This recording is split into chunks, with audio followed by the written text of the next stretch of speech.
The fire had been dead for 6 hours, and frost covered the inside of every cabin window in the valley except one. Inside Torsten Halvorsen's strange, overbuilt structure, the floor remained warm enough to walk on barefoot, while his neighbors shivered through another brutal Wyoming dawn. Before we dive in, let us know where you're watching from, and if stories like this move you, hit that subscribe button because tomorrow's episode reveals an even more impossible frontier invention. Winter in the Wyoming Territory during 1841 was not merely cold, it was the kind of cold that killed quietly, without drama or warning. The kind that found weaknesses in construction, in preparation, in the human body itself. Torsten Halvorsen understood this reality in the abstract way that all mountain settlers understood it. Cold was simply part of the bargain made when choosing to live in the high country. You accepted it, prepared for it, and survived it through vigilance and effort. The cabin Torsten shared with his wife Ingrid was typical of frontier construction in that era. Logs notched at the corners, chinked with mud and moss, a stone fireplace on the north wall, one window with oiled paper covering, and a dirt floor packed hard from use. The structure measured 16 feet by 20 feet. It had taken Torsten and 2 neighbors 5 days to build the previous spring. It was adequate. That word covered most aspects of mountain life. Adequate shelter, adequate food stores, adequate warmth. Luxury was for people in cities. Survival was the measure of success in the wilderness. The fireplace was the heart of everything. From October through April, it burned constantly. Feeding it was a ritual that structured daily life. Torsten rose before dawn each morning to add wood. He tended it throughout the day while Ingrid prepared meals, mended clothing, or worked on the endless small tasks that filled frontier existence. At night, before sleep, he would load the firebox with the largest logs available, hoping they would burn long enough to keep the cabin livable until morning. Most nights, they did. The cabin would stay tolerably warm, perhaps 50 degrees by dawn, cold enough to see breath but not cold enough to freeze water left in a bucket. But maintaining that temperature required the fire to keep burning. If the logs burned through too quickly, if the wood was damp and smoldered instead of flaming, if any of a dozen variables went wrong, the cabin would lose heat rapidly. By dawn, interior temperatures could match the outside air. 20 degrees, 10 degrees, sometimes lower. Torsten and Ingrid managed this reality through their first winter together. They had married in 1839 in a small ceremony at a trading post 3 days' ride south. Ingrid was the daughter of Norwegian immigrants who had settled in Wisconsin before deciding to push further west. She was practical, resilient, and unafraid of hardship. These qualities made her suited for mountain life in ways that softer women would not have been. Their routine worked. The fire burned through most nights. The cabin stayed livable. Food stores held. Spring arrived, then summer, then another autumn. As winter returned in late 1840, they felt prepared. They had learned the rhythms of survival. The cold was manageable. That confidence would not survive the season. December brought temperatures that made the previous winter seem mild by comparison. The cold settled into the valley like something solid, something with weight and presence. Mornings began at 20 below zero. By midday, if the sun emerged, temperatures might climb to 10 below. At night, they plummeted further, 30 below, sometimes 40. At those temperatures, exposed skin froze in minutes. Breath crystallized instantly. Wood became brittle and difficult to split. Ingrid fell ill on the 8th of December. It began as a cough, the kind that seemed minor at first. Within 2 days, fever set in. Her body temperature spiked while the cabin temperature dropped with the setting sun. Torsten kept the fire burning hot, trying to warm the space enough to help her fever break. He boiled water for steam. He wrapped her in every blanket they owned. He stayed awake, monitoring both his wife and the fire. The human body requires sleep.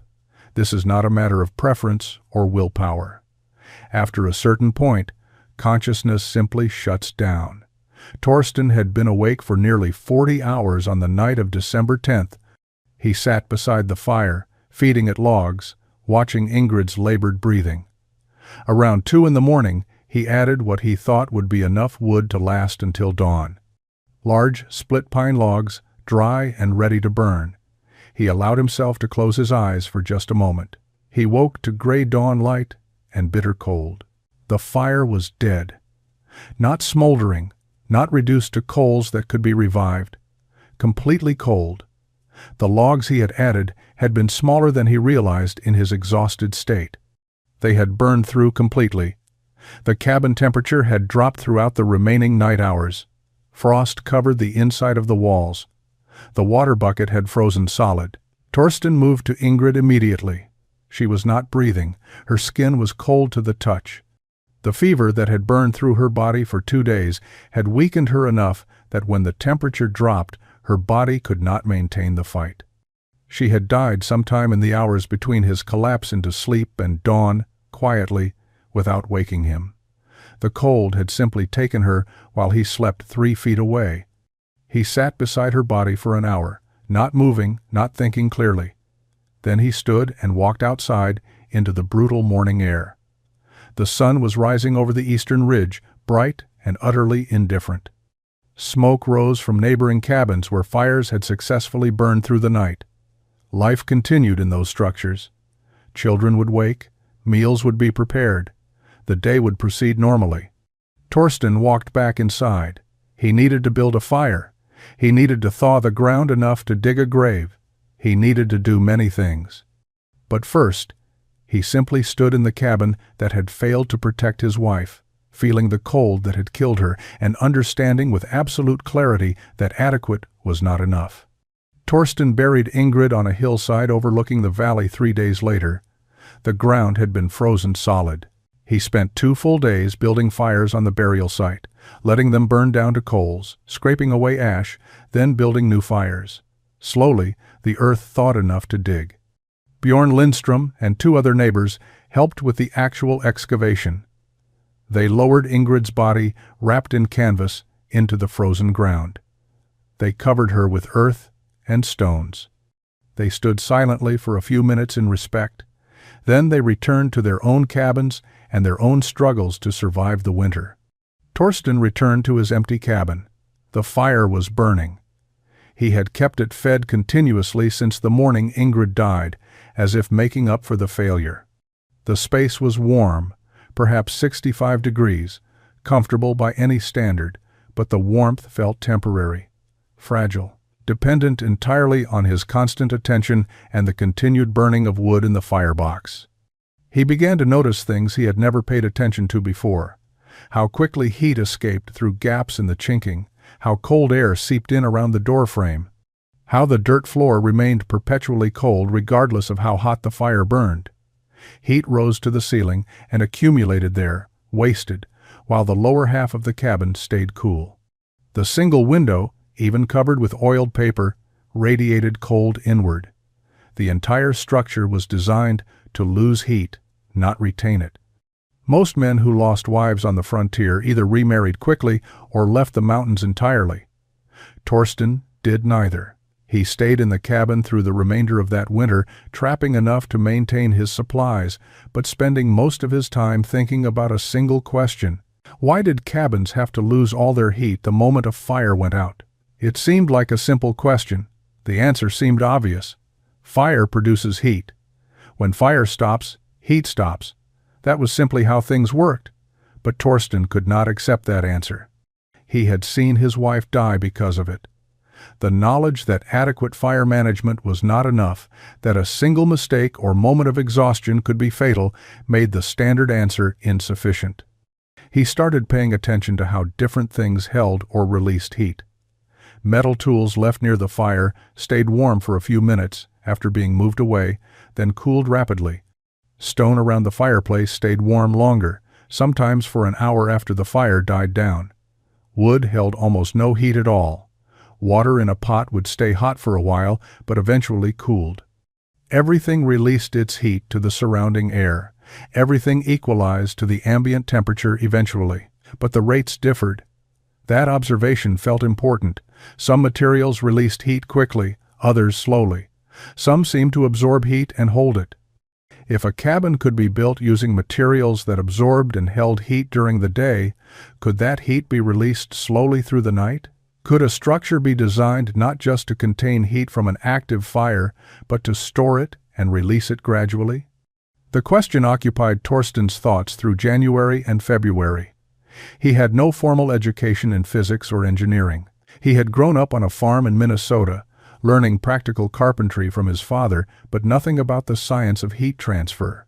What he did have was time, motivation, and the ability to observe carefully. Spring arrived slowly in the high country. March brought temperatures above freezing during daylight hours, though nights remained bitter. Snow began to melt on south-facing slopes. Creeks swelled with runoff. The valley started the gradual transition from frozen stillness to mud and emerging life. Torsten's food stores were running low by late March. He had been trapping minimally through the winter, focused more on his observations about heat than on building up furs to sell. Now he needed supplies. Bjorn Lindstrom lived 2 miles south in a cabin slightly larger than Torsten's. Bjorn had a wife, Astrid, and 3 children. He also had a root cellar, a substantial one, dug 8 feet into a hillside behind his cabin. Torsten knew Bjorn stored potatoes, turnips, carrots, and other vegetables there through the winter. In late March, with his own supplies depleted, Torsten rode to Bjorn's cabin to see if he could trade furs for food to last until he could travel to the trading post in April. Bjorn agreed readily. He led Torsten to the root cellar and pulled open the heavy wooden door set into the hillside. The 2 men descended crude stone steps into the underground chamber. The space was perhaps 10 feet square and 7 feet high at the center, with a curved ceiling following the excavated earth above. Wooden shelves lined the walls, holding barrels and crates of stored food. What struck Torsten immediately was the temperature. Outside, the morning air was perhaps 35 degrees. Inside the cabin, with a fire burning, it would be 60 or 65. But in the root cellar, the temperature felt somewhere between those extremes. Not warm, but not cold. Torsten guessed around 45 or 50 degrees, stable, comfortable enough that he did not need to button his coat.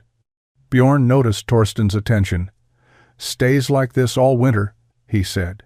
"Never freezes, never gets warm. Good for keeping vegetables from rotting or freezing." He began moving aside crates to access a barrel of potatoes, but Torsten barely heard him. His mind was working through the implications of what he was experiencing. The earth itself was maintaining a stable temperature. The root cellar had no fire. It had no active heating source. Yet it stayed warmer than the outside air in winter and cooler than the outside air in summer. The mass of earth surrounding the space was acting as insulation and temperature regulator simultaneously. Heat from deeper in the earth, from below the frost line, was slowly migrating upward. The thick earthen walls prevented that heat from escaping rapidly. The result was a space that maintained equilibrium. Torsten helped Bjorn carry potatoes and turnips out to his horse. He paid with beaver pelts and rode home. But his mind was not on the food. He was thinking about earth and temperature stability, about mass and insulation, about the possibility that a cabin built with some portion of its structure underground might benefit from the same principles that kept Bjorn's root cellar from freezing. Most cabins were built entirely above ground. That was standard practice. It was faster, easier, and seemed logical. But what if a cabin could incorporate underground elements?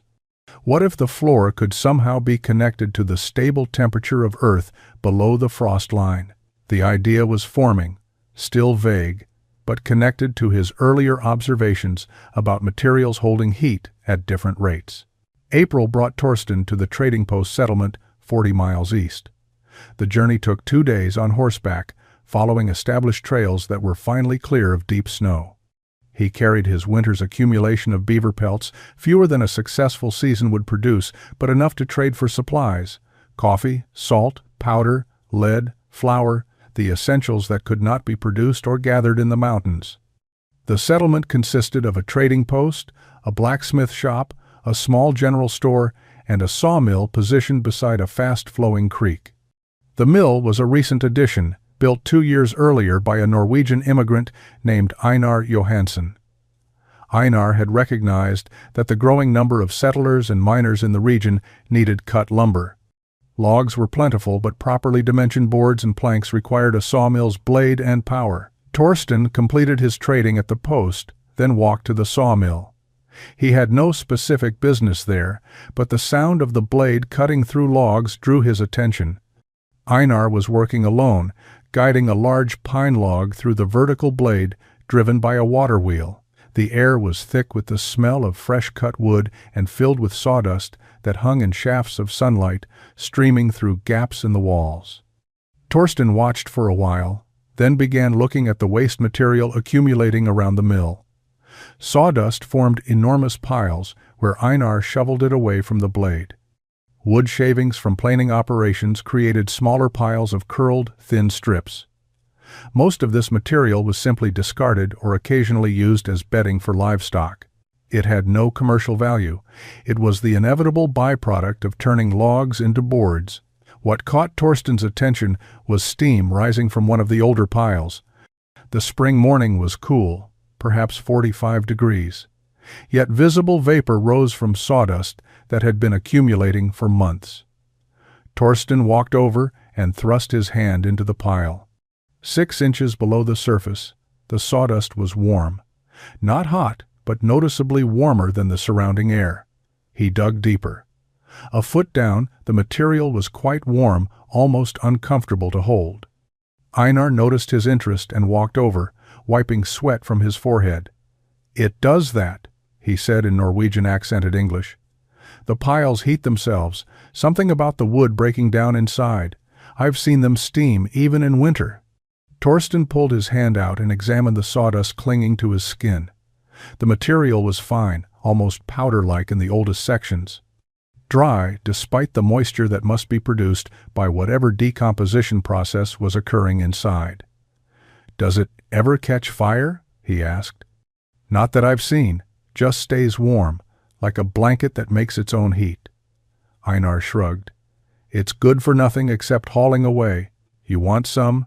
You can have all you can carry." Torsten stood looking at the pile for a long time.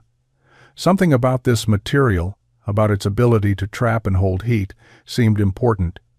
He thought about the root cellar's stable temperature, about earth holding warmth, about materials that absorbed and released heat slowly.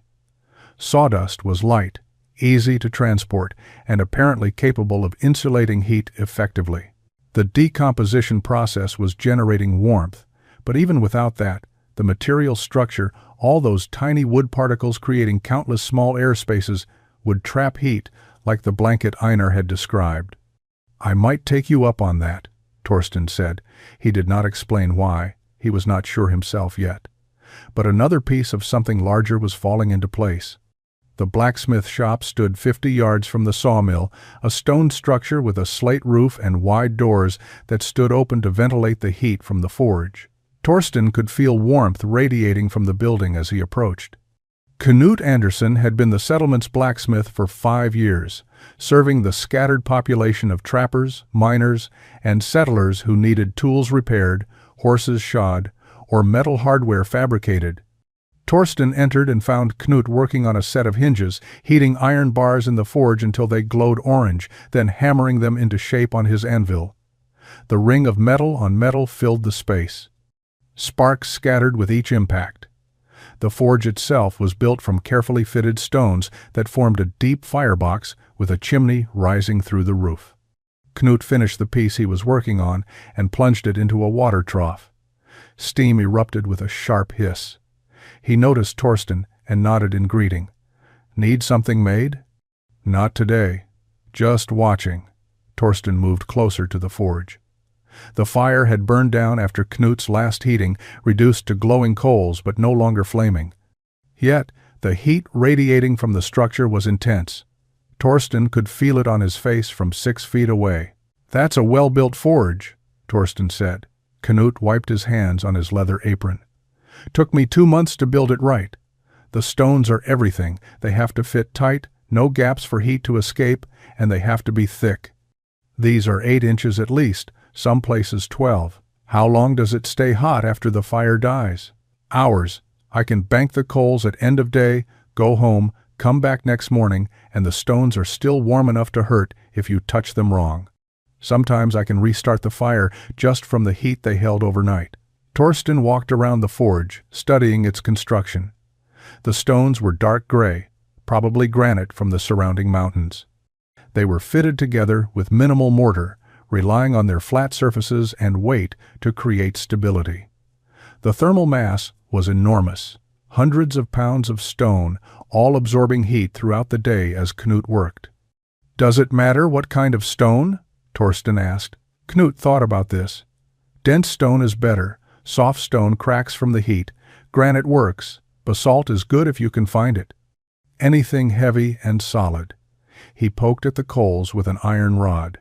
"The heavier the stone, the more heat it holds. My father taught me that in Sweden, a good forge is built from stone that remembers the fire." That phrase stuck with Torsten. Stone that remembers the fire. The stones were absorbing thermal energy and releasing it slowly over time. The mass acted as a battery, storing heat and discharging it gradually.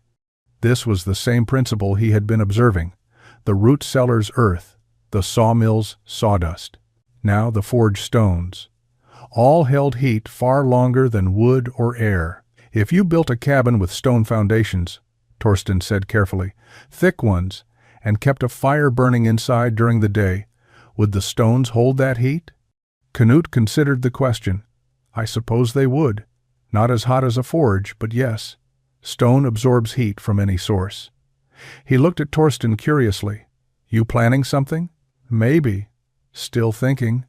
Torsten stayed at the settlement for 3 days, sleeping in a corner of the trading post and spending his daylight hours thinking, sketching crude drawings with charcoal on scraps of bark, and asking careful questions of anyone who might have relevant knowledge. He talked to a stonemason who was building a chimney for a new cabin. He examined the construction of the trading post itself, noting how its thick log walls and raised floor kept it warmer than typical frontier structures. By the time he left for home, the core of an idea had formed. It was rough, lacking in specific details, but the fundamental concept was clear. He needed to build a cabin that incorporated 3 distinct layers working together to capture, store, and release heat. The first layer would be stone, heavy stone foundations, not just simple cornerstones, but actual walls built underground or at ground level, forming a perimeter that could absorb heat from the cabin's fire. These stones would act like Knut's forge, remembering the heat and releasing it slowly over many hours. The second layer would be insulation, sawdust, wood shavings, perhaps mixed with other materials, filling the space between the stone foundation and the cabin floor. This layer would prevent heat from escaping downward into the frozen earth. It would trap the warmth radiating from the stones and prevent it from dissipating uselessly. The third layer would be the floor itself. Not a simple dirt floor like his current cabin had. A proper wooden floor, thick planks that would absorb warmth from below and radiate it upward into the living space. The floor would be warm to walk on, warm to sleep on, maintaining livable temperature even hours after the fire died. The 3 layers would work together. Fire heats the cabin and the stone foundation. Stones absorb and hold that heat. Insulation traps it. Wooden floor distributes it upward. The system would not need constant fire. It would coast on stored heat, releasing it gradually through the night. Torsten knew the concept would seem insane to anyone he described it to. Mountain men built cabins quickly, using minimal materials. They accepted that fires had to burn constantly. They did not dig elaborate foundations or fill cavities with sawdust or build raised wooden floors. His design would take 10 times longer to construct than a normal cabin. It would require materials that seemed unnecessary. It would look strange, overbuilt, wasteful, but Torsten did not care about the opinions of others. He cared about building a shelter that would not fail the way his previous cabin had failed, a structure that could protect its occupant even if the fire died. Even if exhaustion or illness prevented constant vigilance. Even if everything went wrong, the cabin would stay warm enough to sustain life. He arrived back at his valley in late April and began preparing for construction. He had the entire summer to build. He would need every week of it. Spring in the Wyoming mountains was a brief window between impassable snow and the short growing season. Torsten used May to prepare his construction site. He selected a location half a mile from his current cabin on a slight rise with good drainage and clear sight lines. The spot was less convenient to water, requiring a longer walk to the creek, but it offered advantages his old location lacked. High ground meant no flooding during spring runoff. The rise provided natural air circulation. Most importantly, it gave him space to work without constant questions from neighbors passing his current cabin. He began by clearing the site of brush and small trees. Then he marked out the cabin's footprint using stakes and cord. 16 feet by 20 feet, the same dimensions as his previous structure. But instead of simply laying cornerstones and beginning to stack logs, Torsten started digging. He excavated a trench around the entire perimeter, 2 feet deep and 18 inches wide. The work was brutal. Mountain soil was rocky, full of roots, and still partially frozen in shaded areas. He worked alone, using a pickaxe to break up compacted earth and a shovel to remove it. Bjorn Lindstrom rode past in early June and stopped to watch. Torsten was waist-deep in the trench on the north side, throwing shovel loads of dirt and rocks onto a growing pile. Bjorn sat on his horse for several minutes before speaking. "You building a cabin or a grave?" he finally asked. Torsten climbed out of the trench, breathing hard. "Foundation. That's deeper than any foundation needs to be. You planning to build 2 stories? 1 story. But it needs to be right." Bjorn shook his head slowly. "Wasting time, Torsten. A cabin needs cornerstones. Maybe a few flat rocks to keep the bottom logs off the ground. You're digging like you're making a root cellar. Maybe that's part of it." "Part of what?" Torsten did not answer. He picked up his shovel and returned to the trench. Bjorn watched for another minute, then rode on. That evening, he told his wife Astrid about Torsten's strange excavation. Within days, other neighbors had ridden past to see for themselves. The consensus was that grief had affected Torsten's judgment. Digging an elaborate foundation for a simple cabin made no sense. It was wasted effort that could be spent trapping, hunting, or preparing for the next winter. Torsten ignored the comments and continued digging. By mid-June, he had completed the perimeter trench. It formed a perfect rectangle, 2 feet deep, uniform width, with level bottom. He had removed approximately 6 tons of earth and rock. A normal cabin foundation would have required moving perhaps 200 pounds of stone for corner supports. Torsten had moved 60 times that amount just to create empty space. And he was just beginning. The next phase would require stone. Not small rocks, but substantial pieces of granite and basalt from the surrounding mountainsides. He spent 2 weeks gathering them, using a travois pulled by his horse to haul loads from a rocky outcrop a mile away. Each stone was selected for flatness and density. Light, porous stone was rejected. He wanted heavy material that would hold heat the way Knute's forge did. By early July, Torsten had accumulated enough stone to begin construction. He started laying the foundation walls, working from the bottom of his excavated trench upward. Each stone was positioned carefully, fitted against its neighbors to minimize gaps. He used minimal mortar, just enough clay-based mud to fill spaces between stones, relying primarily on the weight and friction of properly fitted pieces to create stability. The foundation walls rose slowly. Torsten worked methodically, checking level constantly, rejecting stones that did not fit properly, sometimes spending an hour positioning a single large piece. The walls were 18 inches thick, far more substantial than necessary for structural support. A cabin the size Torsten was building could rest on walls 6 inches thick without any stability problems. But thermal mass required thickness. The more stone, the more heat it could absorb and store. Other trappers continued to stop and watch. The reactions ranged from puzzlement to open mockery. Einar Johansson, the sawmill owner, rode past in mid-July and spent 20 minutes examining the work. "You building a fortress?" he asked, expecting a war. "Just a cabin," Torsten replied, not looking up from the stone he was positioning. "That's not how cabins are built. Those walls are thick enough for a trading post. You're wasting stone and time." "Maybe." Einar watched longer, then shook his head. "Your choice. But winter comes whether you're ready or not. A man who spends all summer on foundations won't have time to build walls and roof." The comment reflected a real concern.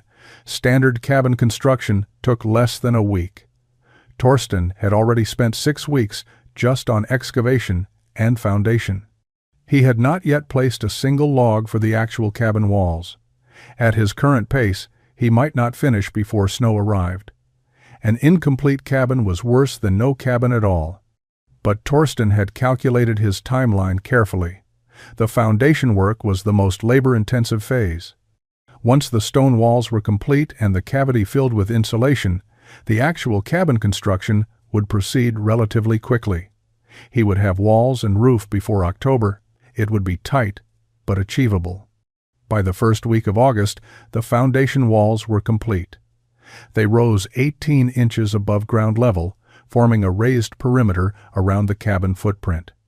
The interior space was now a rectangular pit, 2 feet deep from original ground level to the top of the stone walls. This created a cavity with stone walls on all sides and earth at the bottom. The cavity measured roughly 13 feet by 17 feet interior dimensions, accounting for the wall thickness. Standing inside this space, looking up at ground level 2 feet above, the structure looked absurd. It resembled an empty swimming pool or an oversized coffin. Several neighbors who saw it laughed openly. Bjorn Lindstrom brought his oldest son to see what he called Torsten's folly. They stood at the edge, looking down at Torsten working inside, and Bjorn explained to his son how not to build a cabin. Torsten said nothing. He had known this reaction would come. People judged based on what they understood. They understood log cabins built quickly on simple foundations. They did not understand thermal mass or heat storage. Their mockery did not change the physics of what he was building. With the stone foundation complete, Torsten began the next phase. He needed a support structure for the floor, something strong enough to bear weight, but designed to allow heat from the stones to radiate upward into the insulating layer he would install above. The solution was a joist system, similar to what builders used in proper houses back east, but adapted for his specific requirements. He selected logs for joists with the same care he had used for foundation stones. Each log needed to be straight, approximately 8 inches in diameter, and long enough to span the 20-foot width of the cabin. He rejected logs with excessive taper or visible rot. Over 2 weeks, he cut and hauled 14 logs that met his standards. Each one was debarked completely using a draw knife, then shaped on the contact surfaces to ensure flat bearing on the stone walls. The joists were positioned 16 inches apart, running parallel across the short dimension of the cabin. They rested directly on the stone foundation walls, creating a grid of support beams with open space between them. Torsten notched each joist where it met the stone, creating a positive lock that prevented shifting. Then he drilled holes through the joists and drove wooden pegs into the stone walls, pinning each joist in place. The result was a rigid framework that could support substantial weight. The spacing and design drew more questions from visitors. 16-inch joist spacing was excessive for a simple cabin floor. Standard construction used joists 24 or even 30 inches apart. Closer spacing meant more logs, more work, more weight. But Torsten wanted a floor that would not flex or sag, and he wanted the joists positioned to allow maximum airflow between them for heat distribution. With the joists in place, the cavity beneath the future floor was now divided into 13 long channels, each 16 inches wide and 2 feet deep. These channels ran the full length of the cabin.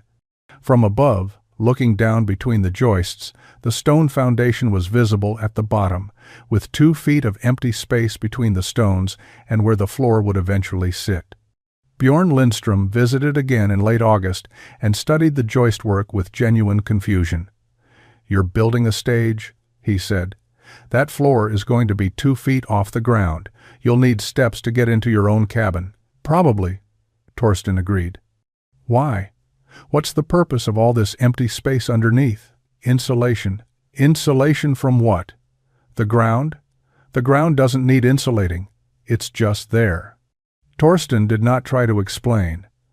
The concept of ground temperature affecting cabin warmth was not something most trappers considered.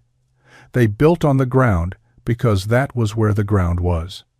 The idea that Earth below frost line maintained stable temperature, or that frozen surface soil could drain heat from a cabin, was not part of common knowledge. Torsten had learned it through observation and thought.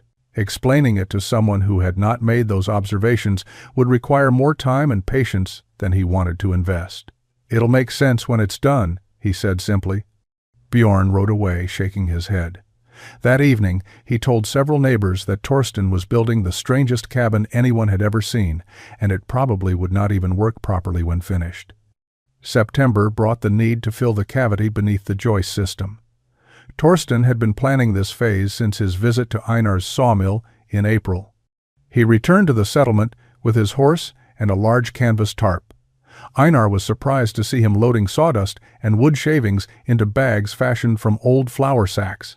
"You're taking my waste?" Einar asked, genuinely puzzled. "If you don't need it." "I've got piles of it. Been meaning to haul it away. You're doing me a favor." Einar helped load the bags onto Torsten's travois. "What's it for?" "Insulation." Einar looked at the fine sawdust, the curled shavings, the mix of refuse from months of mill operation. "That's garbage. It rots. It attracts mice. You're going to insulate with garbage? We'll see." Torsten made 6 trips over 2 weeks, hauling approximately 400 pounds of material each time. At the cabin site, he also gathered other materials: dried moss from the north sides of trees, pine needles, which were naturally resistant to decay, charcoal from old fire pits, crushed into small pieces. He mixed everything together in proportions he could only guess at. Roughly half sawdust and shavings, a quarter pine needles, and moss, a quarter charcoal. The mixture served multiple purposes. Sawdust provided bulk and trapped air in countless tiny spaces. Pine needles added structure and resisted compression. Charcoal absorbed moisture and prevented rot. Moss filled gaps and added another layer of air trapping.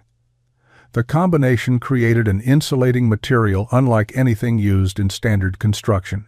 Neighbors who saw him spreading this mixture into the cavity beneath his cabin floor were openly incredulous.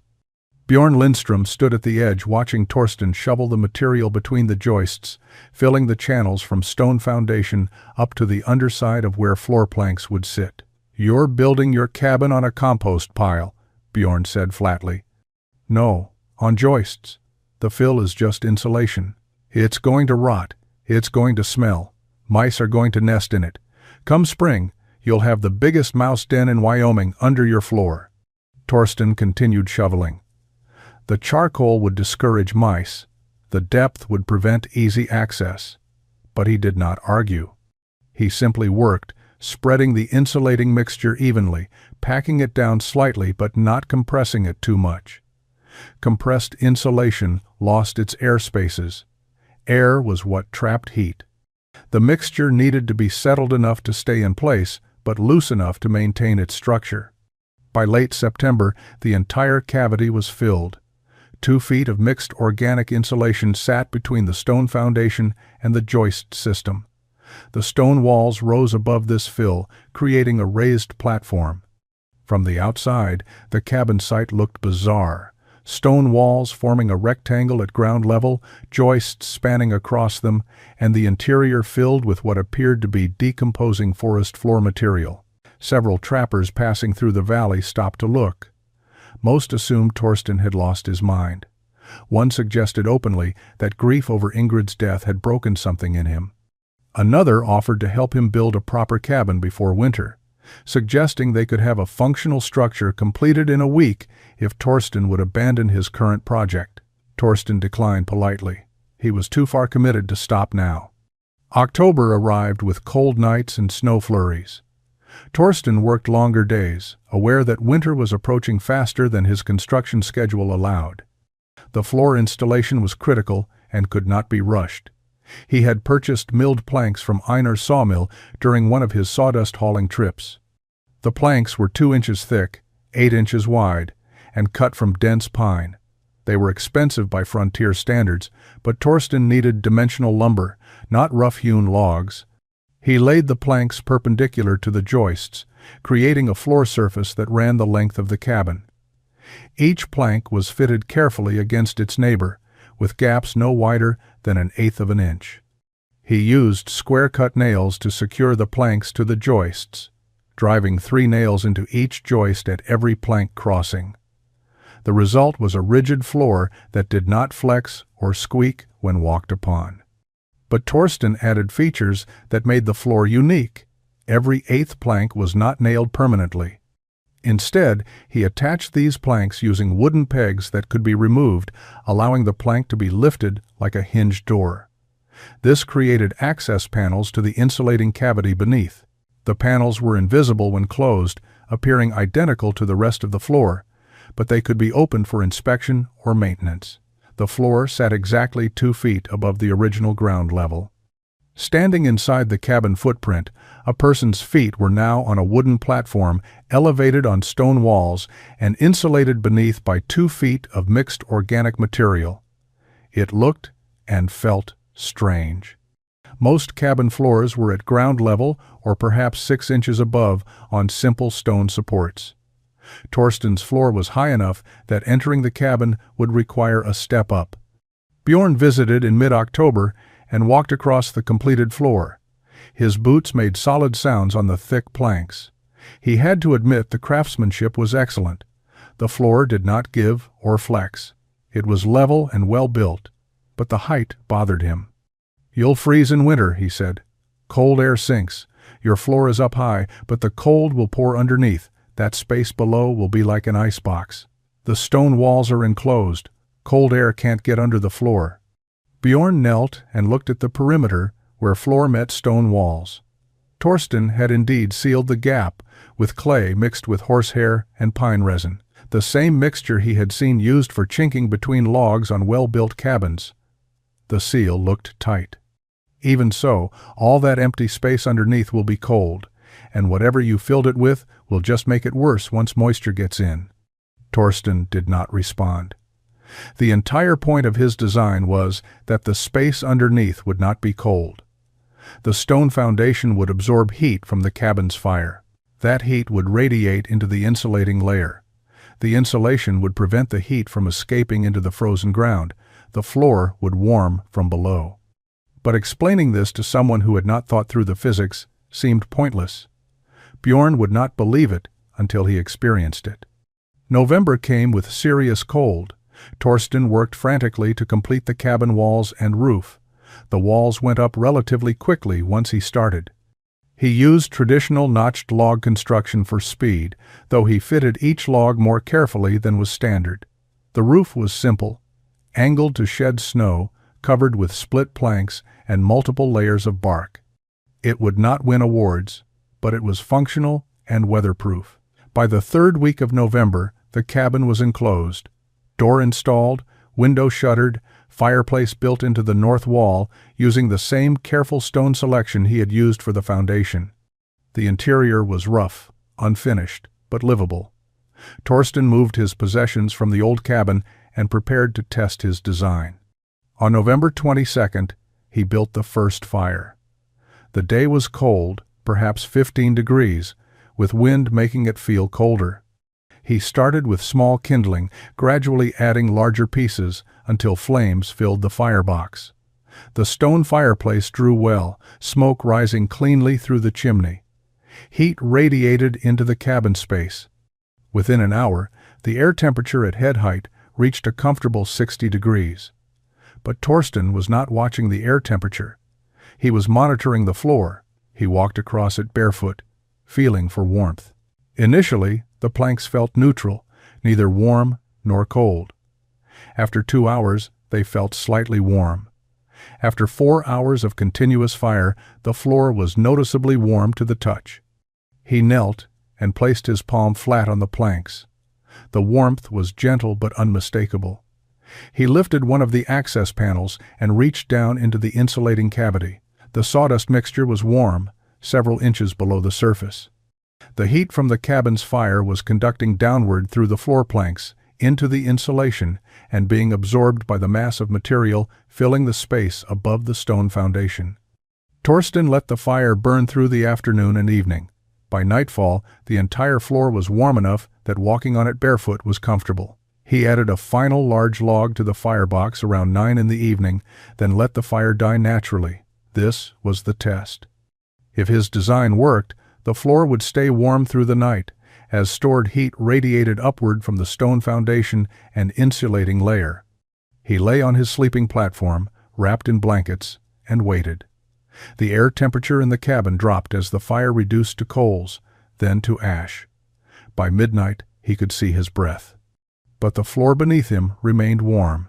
He climbed down and walked across the planks. They were cooler than they had been at sunset, but still noticeably warm. Warmer than any cabin floor he had ever experienced when no fire was burning. At dawn, he woke to a cabin that was cold but not frozen. The air temperature was perhaps 35 degrees. Outside, it was 10 below zero, a 45-degree difference, and the floor was still faintly warm to the touch. Torsten spent November experimenting with his system. Each night presented a different test. He varied when he let the fire die. He tried building hotter fires versus longer burning fires. He monitored how quickly the floor cooled and how long it retained useful warmth. The results were consistent and remarkable. A fire burning for 6 hours heated the floor enough to stay warm for 8 to 10 hours after the flames died. The thermal mass in the stone foundation and insulating layer acted exactly as he had theorized. Heat absorbed during the day released slowly through the night. The rate of release was gradual enough that even on the coldest nights, the floor never reached outside temperature. He began to understand the system's behavior. The stone foundation was the key. Those thick walls absorbed enormous amounts of heat. They warmed slowly during the day as fire heated the cabin, but once warm, they released heat for hours. The insulating layer above the stones trapped that rising heat, preventing it from dissipating uselessly. The wooden floor absorbed warmth from the insulation and radiated it upward into the living space. The entire cabin stayed warmer than any structure Torsten had previously occupied. Even when the fire was completely dead and outside temperatures dropped below zero, the interior rarely fell below 35 degrees. That was cold enough to be uncomfortable for extended periods, but it was not dangerous. A person could sleep through the night without risk of freezing. More importantly, if someone was ill or injured and unable to maintain a fire, the cabin would not become a death trap. Torsten thought often about Ingrid during these weeks. The cabin he now occupied would have saved her life. If she had fallen ill in this structure, instead of their previous cabin, the fire going out would not have been fatal. The temperature would have dropped, but slowly. She would have been uncomfortable but not exposed to the lethal cold that had killed her. He did not share his results with neighbors. They still viewed his cabin as a foolish experiment. Most assumed he was struggling through the winter in his strange, overbuilt structure, probably regretting the time wasted on elaborate foundations and unnecessary insulation. Torsten let them think what they wanted. He was warm, comfortable, and proving daily that his design worked. December arrived with heavier snow and colder temperatures. Normal winters in the Wyoming mountains were harsh. The winter of 1842-43 would prove extraordinary. A cold snap was building in the north, moving south toward the valley where Torsten and his neighbors lived. The kind of cold that tested everything: structures, supplies, animals, and human endurance. The kind of cold that killed without warning or mercy. Torsten did not know what was coming, but his cabin was ready. The temperature dropped on December 18th, not gradually, but suddenly. Morning started at 20 below zero. By afternoon, it was 30 below. By nightfall, 40 below. Wind drove the temperature lower still. Exposed skin froze in less than a minute. Breath crystallized instantly. Metal became painful to touch, even through gloves. The cold settled over the valley like a physical presence. It found every weakness in every structure. Gaps in chinking became channels for freezing air. Poorly fitted doors allowed drafts that dropped interior temperatures rapidly. Dirt floors became frozen solid, radiating cold upward into living spaces. Every cabin became a battle between fire and cold, with constant vigilance required to maintain the fire's advantage. Bjorn Lindstrom's family took shifts through the night.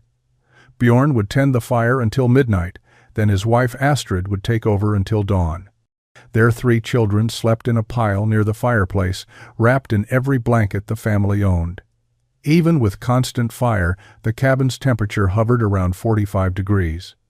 The walls were crusted with frost. Water froze in buckets within minutes of being brought inside. Other families in the valley faced similar struggles. Fires had to burn hot and constant. Wood consumption was enormous. Several families ran low on their winter supply and had to venture out in dangerous cold to cut more. One trapper, living alone 5 miles south, made the mistake of letting his fire die while he slept. He woke at dawn, barely able to move, his body temperature dangerously low. He managed to restart his fire and survived, but the experience terrified him. The cold lasted 5 days. 5 days of temperatures that never rose above 20 below, often dropping to 50 below at night. 5 days of burning through wood supplies at unsustainable rates. 5 days of exhaustion from constant fire tending. 5 days that revealed exactly how marginal frontier survival really was. Torsten's cabin performed differently. He maintained his fire during daylight hours, keeping the interior at a comfortable 60 degrees.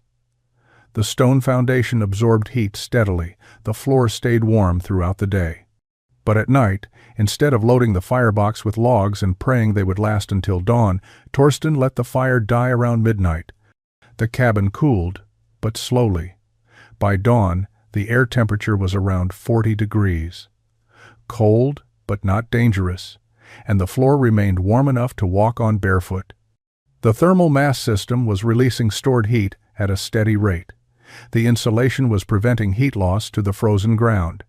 The design was working exactly as intended. Torsten slept through the nights without worry. No shifts to tend fire. No fear of waking frozen. No desperate calculations about wood supply lasting until spring. His cabin had transformed the relationship between fire and survival. Dawn on December 23rd was brutally cold. Bjorn Lindstrom had been awake most of the night, maintaining his fire. His family was safe but exhausted. As gray light appeared, he decided to check on neighbors, making sure no one had frozen during the night. His first stop was Torsten's cabin. He approached, expecting to see heavy smoke from a chimney that had been burning all night. Instead, no smoke rose from Torsten's chimney. The fire was out. Bjorn felt immediate alarm. He had given Torsten grief about his strange construction, but he did not want the man dead. He dismounted and approached the door quickly. Before he could knock, the door opened. Torsten stood in the doorway wearing a simple shirt and trousers. No heavy coat. No visible sign of distress. He looked comfortable, rested, warm. "Bjorn, you're out early." Bjorn stared. "Your fire is out." "Yes. Let it die around midnight." "You let it die? In this cold?" Bjorn pushed past Torsten into the cabin.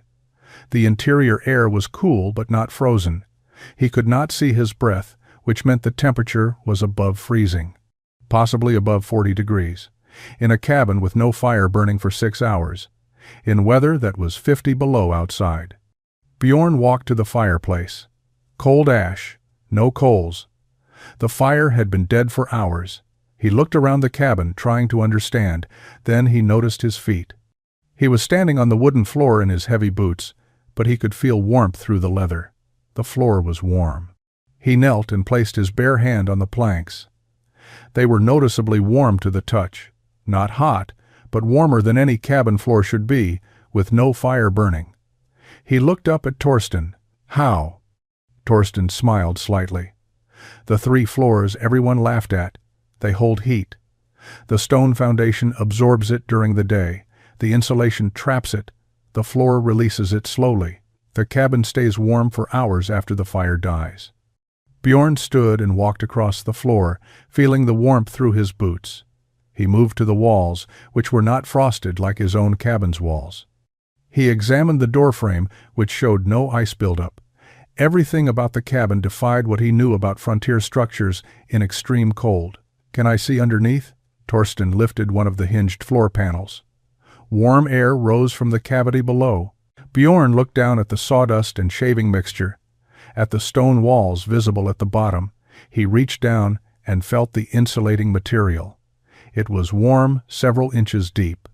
Understanding finally arrived. This was not magic or luck. This was engineering. Bjorn returned home and told Astrid what he had seen. She did not believe him at first. A cabin staying warm with no fire was impossible. But Bjorn's description was detailed and genuine. By afternoon, despite the dangerous cold, 3 other families had made the trip to Torsten's cabin to see for themselves. Torsten welcomed them inside. The cabin was comfortable, the fire burning again after his morning restart. He let them feel the floor warmth, explained the stone foundation, showed them the insulating cavity. He lifted multiple access panels so they could see the full system. He described how heat from the fireplace conducted downward through the floor planks into the sawdust mixture, how the stone walls absorbed and stored thermal energy, how the insulation prevented heat from escaping into the frozen ground. The visitors asked practical questions. How deep were the stone walls? How thick was the insulation? What mixture had he used? How long did construction take? Could existing cabins be modified to include the system, or did it only work in new construction? Torsten answered everything honestly. He explained that retrofitting existing cabins would be difficult but not impossible. The floor would need to be removed, foundation trenches dug around the interior perimeter, stone walls built, insulation added, and new floors installed. It would essentially require gutting and rebuilding the cabin from the ground up. But for new construction, the technique was straightforward, just time-consuming and requiring materials most trappers considered unnecessary. Over the following weeks, as the extreme cold finally broke and temperatures returned to normal winter levels, word of Torsten's thermal floor system spread through the scattered trapping community. Some remained skeptical, believing the visitors had exaggerated what they saw. Others began planning to incorporate similar designs into new cabins. A few asked Torsten directly for help, offering to pay him for his knowledge or his labor. Torsten refused payment but offered advice freely. He sketched designs for anyone who asked. He explained the principles of thermal mass and insulation in terms practical men could understand. He emphasized that the system was not complicated, just different from standard practice. Stone that holds heat, insulation that traps it, floor that distributes it, 3 layers working together. By spring of 1843, 2 other trappers in the valley had begun building cabins using Torsten's method. Their construction drew the same mockery and skepticism Torsten had faced, but now there was a completed example to point to. Torsten's cabin had survived the coldest winter in recent memory while providing comfort and safety impossible in standard structures. That proof was more convincing than any explanation. The technique began to spread.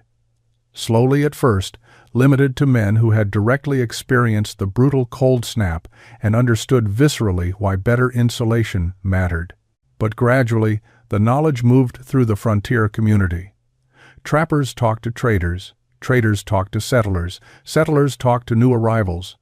Within 5 years, variations of Torsten's thermal floor system appeared throughout the Wyoming and Montana territories. The specific details varied based on available materials and individual skill, but the core principle remained consistent.